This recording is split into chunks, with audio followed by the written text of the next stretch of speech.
Israel പ്രതിരോധ മന്ത്രിക്കെതിരെ സൈനികന്റെ കലാപ ആഹ്വാനം. വളരെ ആശ്ചര്യമായിരിക്കുന്ന ഒരു റിപ്പോർട്ടാണ് ഇപ്പോൾ പുറത്തു വന്നിരിക്കുന്നത്.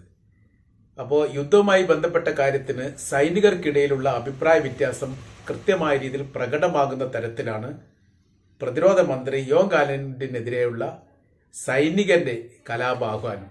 നമ്മൾ യുദ്ധം ചെയ്യേണ്ട യഥാർത്ഥത്തിൽ പ്രതിരോധ മന്ത്രിക്കെതിരെയാണ്. അനാവശ്യമായിരിക്കുന്ന ഒരു യുദ്ധമാണ് നടക്കുന്നത്. ഇത് ലക്ഷ്യം കാണാൻ വേണ്ടി സാധിക്കുകയില്ല.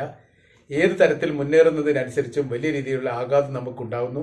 നമ്മുടെ സൈനികർ നഷ്ടപ്പെടുന്നു, അവർക്ക് വലിയ രീതിയിലുള്ള മരണങ്ങൾ ഉണ്ടാകുന്നു. ഈ മരണം യഥാർത്ഥത്തിൽ ഗവൺമെന്റ് സ്ഥിരീകരിക്കുന്നില്ല, റിപ്പോർട്ടാക്കി കൊടുക്കുന്നില്ല. അങ്ങനെ തുടങ്ങുന്ന കുറേ വിഷയങ്ങളുമായിട്ട് ബന്ധപ്പെട്ടാണ് യഥാർത്ഥത്തിൽ ഈ സൈനികരുടെ ആഹ്വാനം എന്ന് പറയുന്ന സമയത്ത് വീഡിയോ ക്ലിപ്പായിട്ടും ശബ്ദ ക്ലിപ്പായിട്ടും പുറത്തിറങ്ങിയിരിക്കുന്നു. രണ്ട് അഭിപ്രായം പറയുന്നു. അതോടൊപ്പം തന്നെ മറ്റൊരു വിവാദം എന്ന് പറയുന്നത് ഇസ്രായേലിന്റെ പ്രധാനമന്ത്രി നെതന്യാഹുവിന്റെ മകൻ ഈ വീഡിയോ ഷെയർ ചെയ്തു എന്നുള്ളതാണ്. അത് വലിയ തെറ്റായിരിക്കുന്ന കാര്യമാണ് എന്ന തരത്തിലുള്ള ഒരു വിഷയം വേറെ നടക്കുന്നു. അപ്പോൾ യഥാർത്ഥത്തിൽ സൈനികർക്കിടയിൽ തന്നെ വലിയ രീതിയിലുള്ള അഭിപ്രായ വ്യത്യാസമുള്ള ഒരു സ്ഥിതിയാണ് നിലനിൽക്കുന്നത് എന്നുള്ളത് കൃത്യമാണ്.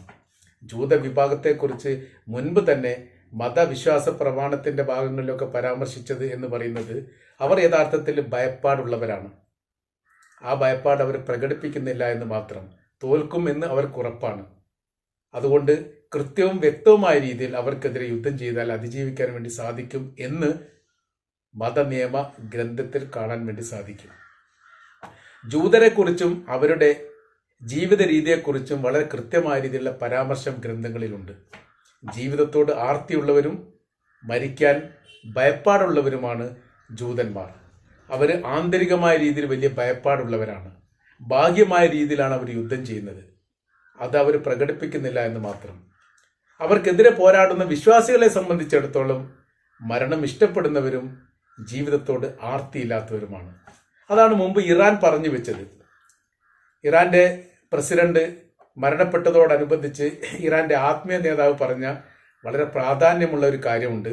ഇവിടെ യുദ്ധം ചെയ്യുന്നത് ആയുധവും തമ്മിലല്ല, ആശയവും തമ്മിലാണ്. ആശയയുദ്ധമാണ് ഇവിടെ നടക്കുന്നത്, പ്രത്യശാസ്ത്ര യുദ്ധമാണ് നടക്കുന്നത്. അതുകൊണ്ട് വിജയിക്കുക എന്നുള്ളത് തീർച്ചയായിട്ടും വിശ്വാസികളുടെ നിർബന്ധമായിരിക്കുന്ന ആവശ്യമാണ് എന്നതിനപ്പുറം വിശ്വാസികൾക്ക് മാത്രമേ അവസാന വിജയം ഉണ്ടാവുകയുള്ളൂ. മറ്റുള്ളവരൊക്കെ പതുങ്ങിയും പരുങ്ങിയുമാണ് അക്രമം നടത്തുന്നത്. അവർക്ക് അതിജീവിച്ച് കയറുക എന്നുള്ളത് വലിയ പ്രയാസമാണ്. അതിൻ്റെ കാര്യമാണ് 5-8 മാസമായിട്ട് യഥാർത്ഥത്തിൽ ഗസയിൽ ലോകം ഇപ്പോൾ കണ്ടുകൊണ്ടിരിക്കുന്നത്. ആരും തമ്മിലാണ് യുദ്ധം ചെയ്യുന്നത് എന്നുള്ളത് വിലയിരുത്തുമ്പോൾ, ശക്തി ആർക്കാണ് എന്നുള്ളത് വിലയിരുത്തുമ്പോൾ ഈ യുദ്ധം ഏതൊക്കെ രീതിയിലാണ് പോകുന്നത് എന്ന് കൃത്യമായി മനസ്സിലാക്കാൻ വേണ്ടി പറ്റും. വലിയ സൈനിക ശക്തിയുള്ള, സൈനിക ബലമുള്ള, ലോകത്താകമാനം അംഗീകാരവും സ്വീകാര്യതയുമുള്ള, ബുദ്ധിപരമായ രീതിയിലും സാമ്പത്തികപരമായ രീതിയിലും മുന്നേറ്റമുള്ള രാജ്യത്തിന്റെ പേരാണ് ഇസ്രായേൽ. ഗസയെ സംബന്ധിച്ചിടത്തോളം ഒരു കൂട്ടം ആളുകളാണ് അവിടെ ഉള്ളത്. സാമ്പത്തിക തകർച്ച, ജനസാന്ദ്രത കൂടുതൽ, തൊഴിലില്ലായ്മ, പട്ടിണി, ദാരിദ്ര്യം, ഏതൊരു കാര്യത്തിനും മറ്റ് രാജ്യത്തെ ആശ്രയിക്കേണ്ട ഒരു സ്ഥിതിവിശേഷമുള്ള ഒരു പ്രദേശത്തിന്റെ പേരാണ് ഗസ എന്ന് പറയുന്നത്.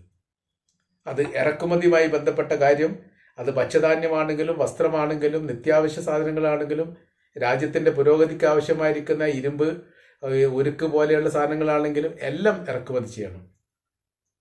കറണ്ട് പോലും ഇസ്രായേലിൽ നിന്നാണ് വരുന്നത് എന്നുള്ളതാണ്. അപ്പോൾ എല്ലാ കാര്യത്തിനും ആശ്രയിക്കുന്ന ഒരു പ്രദേശത്തിന്റെ പേരാണ് ഗസ.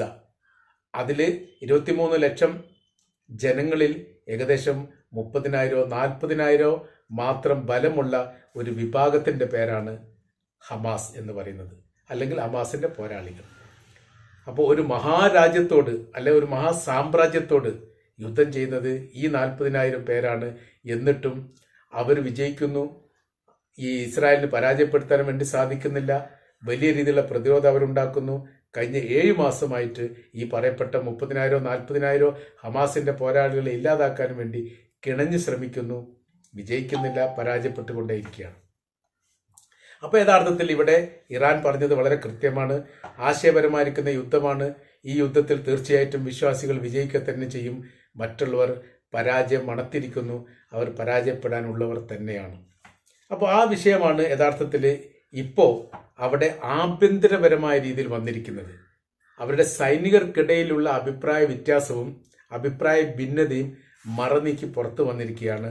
പ്രതിരോധ മന്ത്രിക്കെതിരെ കലാപാഹ്വാനത്തിന് സൈനികർ ആഹ്വാനം നടത്തി എന്ന് പറയുന്നത് വളരെ ഗൗരവപരമായിരിക്കുന്ന വിഷയമാണ്. ഒരുപക്ഷെ ഇസ്രായേലിന്റെ ചരിത്രത്തിൽ ആദ്യമായിട്ടാണ് ഇത്തരമൊരു റിപ്പോർട്ടൊക്കെ പുറത്തു വരുന്നത്. അവര് വല്ലാത്ത രീതിയിൽ രാജ്യത്തോടും രാജ്യത്തിന്റെ സംവിധാനത്തോടും ഒക്കെ കൂറ് പുലർത്തുന്നവരാണ്. ഭരണപക്ഷമാണെങ്കിലും പ്രതിപക്ഷമാണെങ്കിലും വിശ്വാസത്തിന് അവർക്ക് വിട്ടുവീഴ്ച മനോഭാവം ഒന്നുമില്ല. അതിന്റെ കാര്യം പല ഘട്ടങ്ങളിലും ഇസ്രായേലിന്റെ പ്രധാനമന്ത്രി തന്നെ പറഞ്ഞിട്ടുണ്ട്. ഈ ലോകത്ത് ഒരു ജൂത രാജ്യമാണുള്ളത്, അത് ഇസ്രായേലാണ്. അതിനെ സംരക്ഷിക്കുക എന്നുള്ളത് ഞങ്ങളുടെ ബാധ്യതയും ഞങ്ങളുടെ കടമയുമാണ്. അത് തീർച്ചയായിട്ടും ഞങ്ങൾ നിർവഹിക്കുക തന്നെ ചെയ്യും. ആര് എതിർത്താലും ആര് വിമർശിച്ചാലും ഏത് തരത്തിലുള്ള എതിർപ്പുകൾ പ്രകടിപ്പിച്ചാലും ഞങ്ങൾക്കത് വിഷയമായി അല്ല എന്നവർ പറയാനുള്ള കാര്യം ഏക ജൂതരാജ്യത്തെ നിലനിർത്താൻ വേണ്ടിയുള്ള വലിയ ശ്രമമാണ്. പക്ഷെ അതൊന്നും യഥാർത്ഥത്തിൽ എന്താവും ലക്ഷ്യം കാണില്ല. കാരണം അവർ മുന്നോട്ട് വെച്ചിരിക്കുന്ന കാഴ്ചപ്പാടെല്ലാം യുദ്ധം തുടങ്ങി 10 ദിവസത്തോടകം ലോകത്തിനത് മനസ്സിലായിരിക്കുന്നു. അങ്ങനെ ലോകം അതൊന്നും ഇസ്രായേൽ പറയുന്നതൊന്നും അംഗീകരിക്കാത്ത രീതിയിലും അവർ പറയുന്നത് കള്ളത്തരമാണ് എന്നുള്ളതും ലോകത്തിന് ബോധ്യമായിരിക്കുന്നു എന്നുള്ളത് കൃത്യമാണ്. അപ്പൊ അതുകൊണ്ട് തന്നെയാണ് അവർക്കിടയിലുള്ള അഭിപ്രായ ഭിന്നത മറനീക്കി പുറത്തു വന്നിരിക്കുന്നത്. സൈനികർക്കിടയിൽ അഭിപ്രായ വ്യത്യാസങ്ങൾ, സൈനികർക്കിടയിൽ തന്നെ പരസ്പരം അങ്ങോട്ടും ഇങ്ങോട്ടും യുദ്ധ ആഹ്വാനം നടത്തുന്ന രീതി. അതാണ് പ്രതിരോധ മന്ത്രിക്കെതിരെ സൈനികർ കലാപാഹ്വാനം നടത്തി എന്നൊക്കെ പറയുന്നത് നിസ്സാരമായിരിക്കുന്ന കാര്യമല്ല, വളരെ ഗൗരവമുള്ള കാര്യമാണ്. ഒരുപക്ഷെ ഇസ്രായേൽ ചരിത്രത്തിൽ ഇത് ആദ്യമായിട്ടാണ്. അപ്പൊ ഇതിനെ പ്രതിരോധിക്കാൻ വേണ്ടി സാധിക്കുന്നില്ല. ഇപ്പൊ യഥാർത്ഥത്തിൽ ഇസ്രായേലിന്റെ പ്രധാനമന്ത്രിയും പ്രതിരോധ മന്ത്രിയും 2 തട്ടിലായിട്ടാണ് പ്രവർത്തിക്കുന്നത്. നിലനിൽക്കാൻ വേണ്ടി കുറച്ചെങ്കിലും യുദ്ധവിരാമം ആവശ്യമാണ് എന്ന നിലപാടിലേക്ക് നെതന്യാഹു എത്തിയിരിക്കുന്നു. എന്നാൽ വിജയിച്ചേ അടങ്ങൂ, അതുകൊണ്ട് മാത്രമേ ജൂത വിഭാഗത്തിന് നിലനിൽക്കാൻ പറ്റൂ എന്ന നിലപാടാണ് യഥാർത്ഥത്തിൽ പ്രതിരോധ മന്ത്രിക്കുള്ളത്. ഈ 2 അഭിപ്രായ വ്യത്യാസങ്ങളും കൃത്യമായ രീതിയിൽ യുദ്ധമുഖത്ത് പ്രകടമാണ്. യുദ്ധം ചെയ്യുന്നത് യഥാർത്ഥത്തിൽ പ്രധാനമന്ത്രിയോ പ്രതിരോധ മന്ത്രിയോ ഒന്നുമില്ല. അവർ ആഹ്വാനം ചെയ്യുന്ന യുദ്ധം ചെയ്യുന്നത് സൈനികരാണ്, സാധാരണക്കാരാണ്. അവർ ശമ്പളക്കാരാണ്, കൂലിപ്പട്ടാളമാണ്. അപ്പോൾ അവർക്കിടയിൽ ഉണ്ടാവുന്ന വിഷയങ്ങളും പ്രശ്നങ്ങളും തീർച്ചയായിട്ടും ഇതിന് യുദ്ധം ചെയ്യാൻ വേണ്ടി ആഹ്വാനം നൽകുന്ന വിഭാഗത്തെ സാരമായിട്ട് തന്നെ ബാധിക്കും. ഇപ്പോൾ അത് ബാധിച്ചുകൊണ്ടിരിക്കുന്നു. ഈ വിഷയമാണ് ഇപ്പോൾ വളരെ ഗൗരവപരമായ രീതിയിൽ ഇസ്രായേൽ സൈന്യത്തിനിടയിൽ ഉണ്ടായിരിക്കുന്നത്. അതിനെ പ്രതിരോധിക്കുക എന്ന വലിയ വിഷയമാണ്. ഈ പ്രശ്നങ്ങൾ പറഞ്ഞ, ഈ കലാപം ഉണ്ടാക്കണമെന്ന് ആഹ്വാനം ചെയ്ത സൈനികരെ അറസ്റ്റ് ചെയ്യുന്നതിനെ കുറിച്ചും ജോലിയിൽ നിന്ന് ഒഴിവാക്കുന്നതിനെ കുറിച്ചൊക്കെ ആലോചിക്കുന്നുണ്ട്. ഈ കാര്യങ്ങളൊക്കെ ഇവിടെ വലിയ രീതിയിലുള്ള ചർച്ചയിൽ വന്നിരിക്കുകയാണ്. അപ്പൊ ഇസ്രായേലിന്റെ മീഡിയകൾ വലിയ പ്രാധാന്യത്തോടു കൂടിയാണ് ഈ കലാപാഹ്വാനത്തിന്റെ വിഷയത്തെ ചർച്ച ചെയ്യുന്നത്. അതുകൊണ്ടാണ് ഇസ്രായേലിന്റെ പ്രധാനമന്ത്രിയുടെ മകന്റെ പേര് പോലും ഇതിൽ വളരെ പ്രകടമായ രീതിയിൽ കാണാൻ വേണ്ടി സാധിക്കുന്നത്. പ്രോത്സാഹിപ്പിച്ചു എന്നല്ല പറയുന്നത്, പക്ഷേ സൈനിക കലാപത്തിന് ആഹ്വാനം ചെയ്ത സൈനികന്റെ വീഡിയോ ഷെയർ ചെയ്തു എന്നുള്ളതാണ്. അതിനർത്ഥം ഈ കലാപാഹ്വാനം ചെയ്ത സൈനികന് ഇസ്രായേലിന്റെ പ്രധാനമന്ത്രി നെതന്യാഹുവിന്റെ മകന് സപ്പോർട്ട് ചെയ്തു എന്ന തരത്തിലാണ്. അപ്പോഴാണ് അഭിപ്രായ പ്രകടനങ്ങൾ അത് മറനീക്കി പുറത്തു വന്നിരിക്കുന്നത്. ഇതിന് പ്രതിരോധം സൃഷ്ടിക്കാൻ വേണ്ടി യഥാർത്ഥത്തിൽ ഇസ്രായേൽ കിണഞ്ഞ് ശ്രമിക്കുകയാണ്. അത് എത്രത്തോളം വിജയിക്കാൻ സാധിക്കും എന്നുള്ളത് തുടർന്നുള്ള ദിവസങ്ങളിൽ തീർച്ചയായിട്ടും നമ്മൾക്ക് മനസ്സിലാക്കാൻ വേണ്ടിയിട്ട് സാധിക്കുന്നതാണ്.